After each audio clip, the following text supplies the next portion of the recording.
new frontier is in space. Someday, man will travel the moon.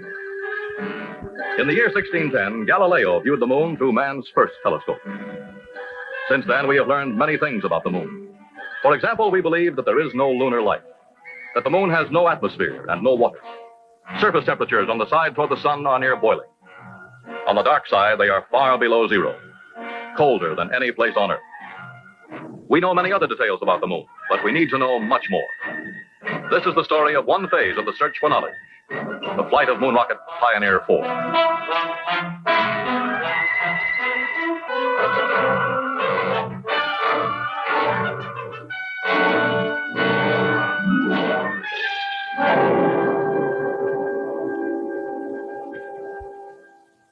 We are in the communication center of the Jet Propulsion Laboratory located in Pasadena, California. Teletype and radio links are maintained with principal space probe tracking sites, and of course with the Atlantic Missile Range in Florida. Nearby is the big computer, which is used to determine flight trajectories and to evaluate the success of space probes. 3,000 miles away, across the continent at Cape Canaveral, an Army Juno 2 rocket is poised for the launching of Pioneer 4. During the last 2 days, 2 attempts have been made to launch this moon rocket. Until now, there have been both weather and technical difficulties. We are now in the 3rd countdown. If there are no holes, the command will soon be given to clear the launching area. Liftoff will be in 35 minutes. Located only 100 yards from the launching pad is the blockhouse. Here, scientists are performing the last-minute checks and operations, which we hope this time will result in placing the free world's first successful lunar vehicle in its planned trajectory. More than a week ago, the big first-stage rocket, the Army's Jupiter Intermediate Range Ballistic Missile, was brought to the launching pad. The huge missile was erected and placed on its launcher, and the gantry with its adjustable working platforms was moved into place. Engineers and technicians began checking out the rocket's thousands of components and assemblies, all of which will have to function perfectly if the flight is to be successful. 5 days ago, the solid propellant high-speed stages were removed from the hangar. Rocket stages 2 and 3 are contained in a tub which fits inside the shroud of the Jupiter. Stage 2 is a cluster of 11 solid propellant motors arranged in a hollow ring. Stage 3 consists of 3 solid propellant motors, also contained in the tub, inside Stage 2. When the high-speed stages arrived at the launching pad, they were hoisted into the gantry and placed on the Jupiter. Although mechanically similar to the hardware used to launch the Army Explorer satellites, these high-speed stages utilize higher performance propellants in order to obtain a greater thrust. The Jupiter has a diameter of 8 feet 9 inches and is 60 feet long. For this moon mission, the Army Ballistic Missile Agency modified the Jupiter. Different guidance equipment was installed. Instead of carrying its usual nose cone, a special aerodynamic shroud was fashioned to enclose the upper stages and the payload, to protect them against the extreme heating which will be encountered as the vehicle rises through the Earth's atmosphere. The first launching attempt was scheduled for 2 days ago, 18 minutes, 16 seconds past 10 p.m. on Saturday, February 28th. An overcast sky with visibility restricted to a 1,000-foot ceiling forced postponement of the attempt. Also earlier that day, there was the threat of a hurricane in the area. By the end of the day, the weather was still threatening, but showed some promise of improvement. Yesterday, on Sunday, March 1, a second attempt was scheduled, though the weather was still uncertain. Heavy rains were forecast for late afternoon. Yesterday morning, routine sterilization of the payload was accomplished. Scientists are concerned that Earth bacteria might contaminate the moon's surface if the payload impacts on the moon. Yesterday afternoon, the payload was attached to the 4th and final stage motor and, under a protective covering, taken to the launching pad where the assembly was hoisted into the gantry for mating with the high-speed cluster. The shroud was then lowered over the payload and secured to the vehicle. At X-minus 320 minutes, fueling operations commenced and proceeded normally. But at X-minus 300, a hold was called to permit a check of range safety radar. It first appeared that it would be necessary to cancel the test, but repairs were accomplished within a 30-minute period. The count was recycled and resumed at X-minus 280 minutes, when a final check indicated that weather conditions would definitely permit the firing. The countdown then proceeded normally, and liquid oxygen loading was accomplished. Final payload checks were made at X-minus 31 minutes. And at X-minus 8 minutes, the order was given to switch the payload from external to internal power. The switchover was not successful. A hold was called, and time recycled to X minus 31 minutes. The vehicle was reoriented on the launcher as an attempt was made to locate the difficulty. At 11:28, time was again started. But 1 minute later, at 11:29, the order was reluctantly given to cancel the test. Working in high-velocity winds and rain, engineers removed the aerodynamic shroud to make the payload accessible. After a preliminary inspection of the payload, it was removed to the laboratory where faulty components were discovered. Consequently, this payload was rejected in favor of a spare. This morning, Monday, March 2, the weather was clear and cool, perfect for a missile launching. The test was scheduled for 10 minutes, 50 seconds past midnight. Because of the new firing time, the probe will enter space at a different angle to the sun.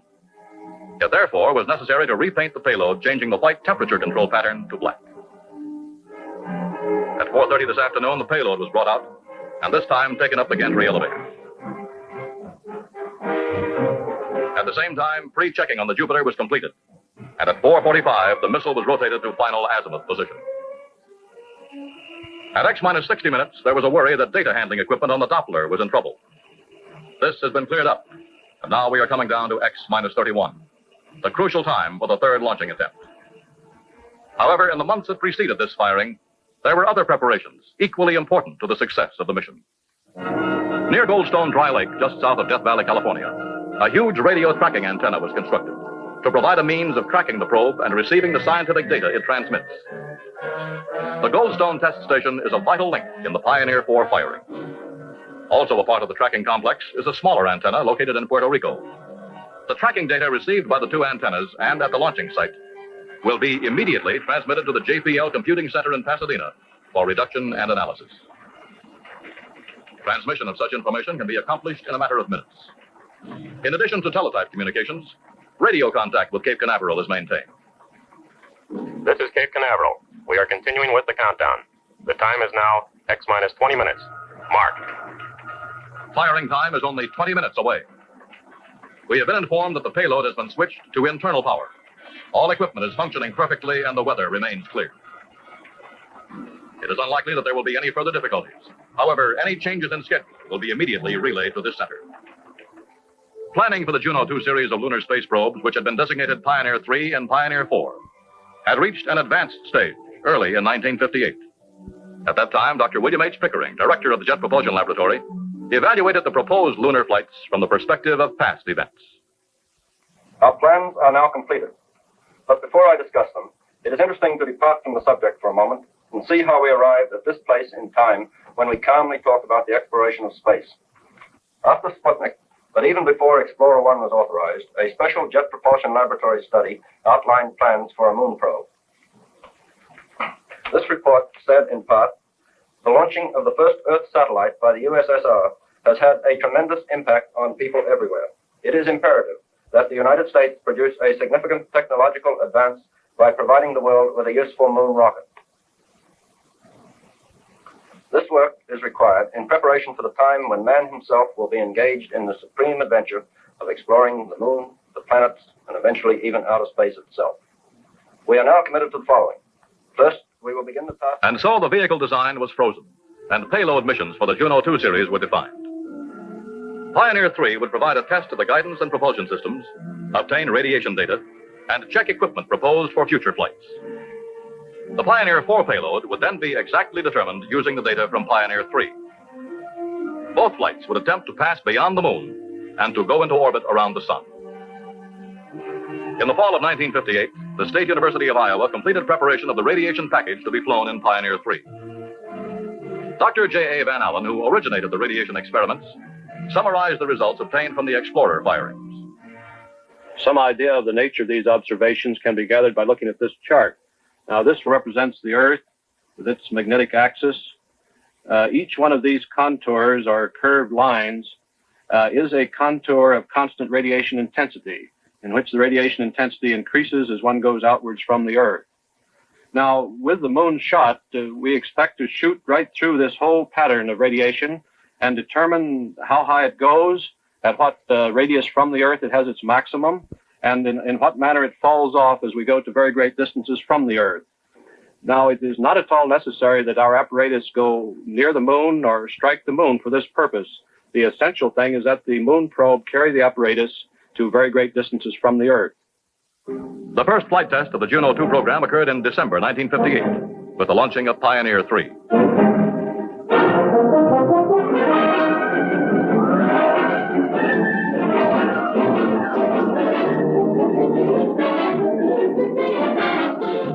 Pioneer 3 did not succeed in reaching the vicinity of the moon. However, the probe reached an altitude of 63,500 miles, and valuable radiation information was obtained. After the data from the Van Allen experiment had been analyzed, Dr. Eberhard Rechten of JPL disclosed some of the findings.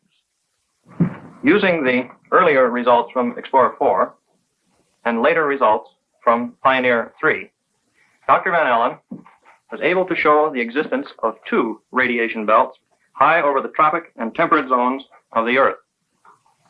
The first zone is 2,000 miles thick and starts 1,400 miles above the surface. The second zone is 4,000 miles thick and starts about 8,000 miles from the surface of the Earth. There are several consequences to Dr. Van Allen's discoveries. Manned space stations at altitudes of less than 500 miles are comparatively safe.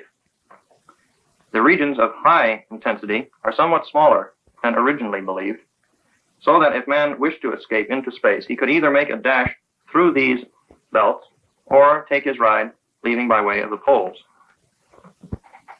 But more information is needed before man can safely venture into space. It is now vital and necessary that the extent and the nature of the dangerous radiation be exactly understood and mapped. Based on the results of Pioneer 3, it was decided that Pioneer 4 would repeat the experiment, seeking additional radiation information. Moon probe carries instrumentation that performs a variety of missions. It is a tribute to the JPL miniaturization program that the entire payload weighs less than 15 pounds. This is the assembled instrumentation, including the battery, power supply, transmitter, and associated electronics. Here is an assembled payload. During the early portions of the flight, the entire high-speed rocket cluster is spinning in order to maintain directional stability. We have just been informed that Pioneer 4 liftoff is imminent. Just a moment. Stand by. We are attempting to contact the Cape. Mark, X minus 20 seconds. X minus 15. 10, 9, 8, 7, 6, 5, 4, 3, 2, 1. Firing command.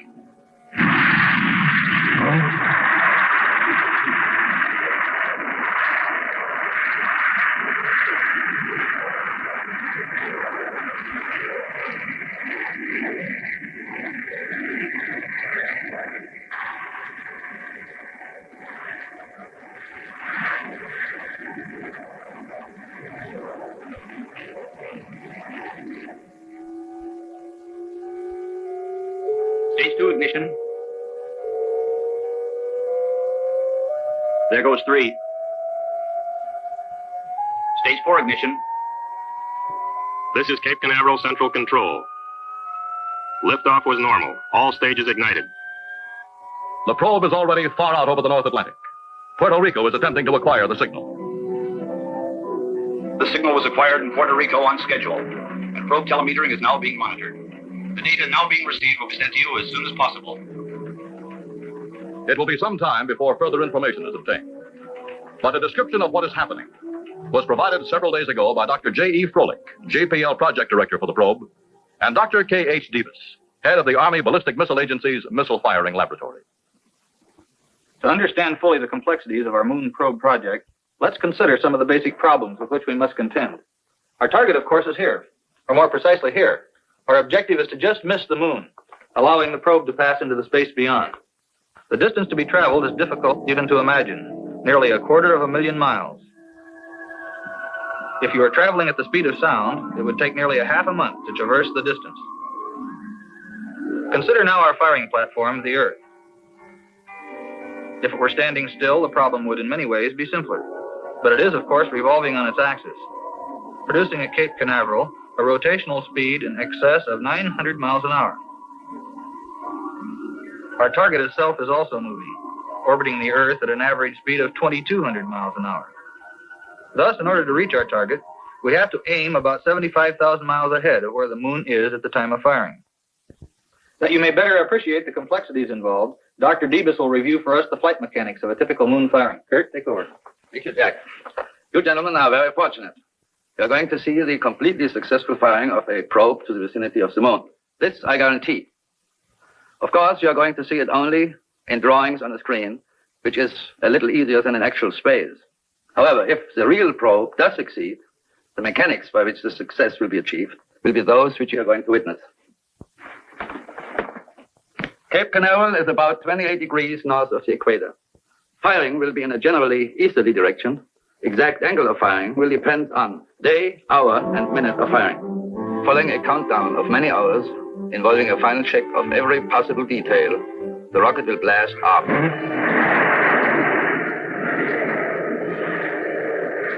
After the burnout of the first stage, the booster motors separates from the guidance compartment and nose section.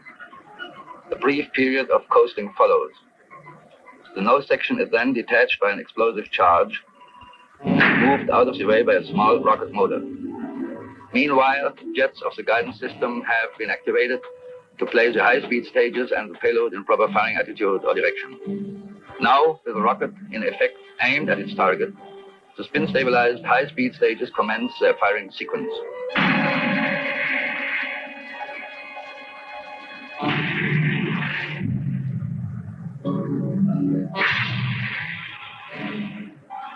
With the firing of the last stage rocket, the probe has now achieved escape velocity.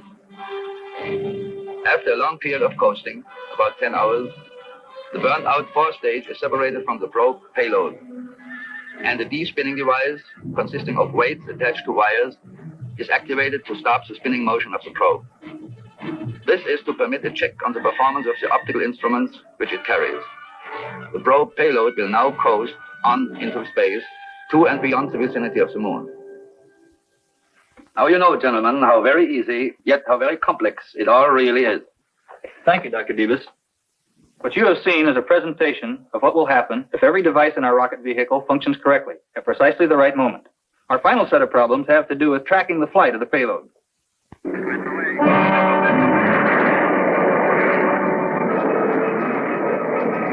At takeoff, the probe will be tracked by conventional radar equipment in Florida.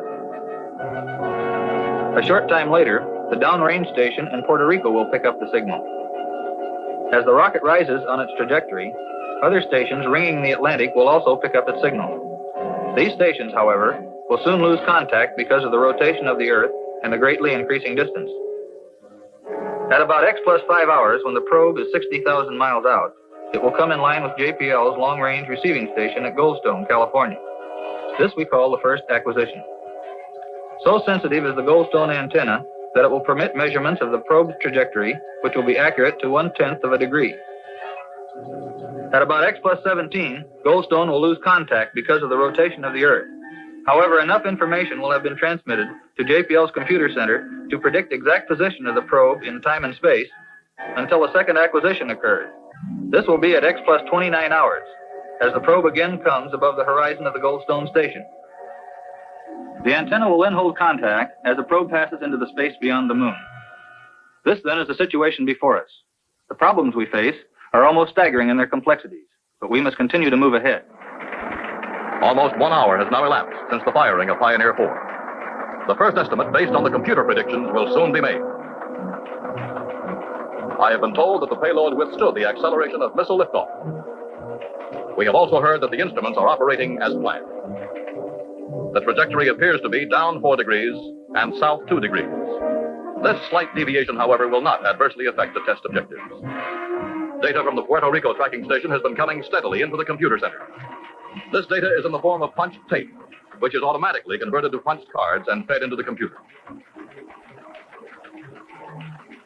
The first prediction has just been released. Stand by. The National Aeronautics and Space Administration is making the first announcement. A favorable flight path has been achieved. It is mathematically certain that Pioneer 4 will reach the vicinity of the moon and will achieve an orbit around the sun. And so the firing of Pioneer 4 became history. A significant step in an orderly procession of events. Bearing out the calculations of the teams of scientists, the men at the Goldstone Test Station made the first California acquisition on March 3 at 3:47 a.m. Pacific Standard Time. On Wednesday, March 4 at 4:33 a.m., the big antenna made contact for the second time. Almost 10 hours later, at 2:26 p.m. Pacific Standard Time, the probe passed within 37,000 miles of the moon. We know now that Pioneer 4 will establish an orbital period around the sun of 392 days. Its closest approach to the sun will be 92 million miles. Its maximum distance from the sun will be 106 million miles. The experiment had been as our scientists had said it would be. The problems are almost staggering in their complexity, but we must continue to move ahead. This work is required in preparation for the time when man himself will be engaged in the supreme adventure of exploring the moon, the planets, and eventually even outer space itself. This achievement places the far corners of the solar system within the reach of man and marks another step in the conquest of time and space. For the future, our task is defined: to enrich knowledge and understanding, and therefore to aid man in fulfilling his peaceful destiny. To this end, we are dedicated.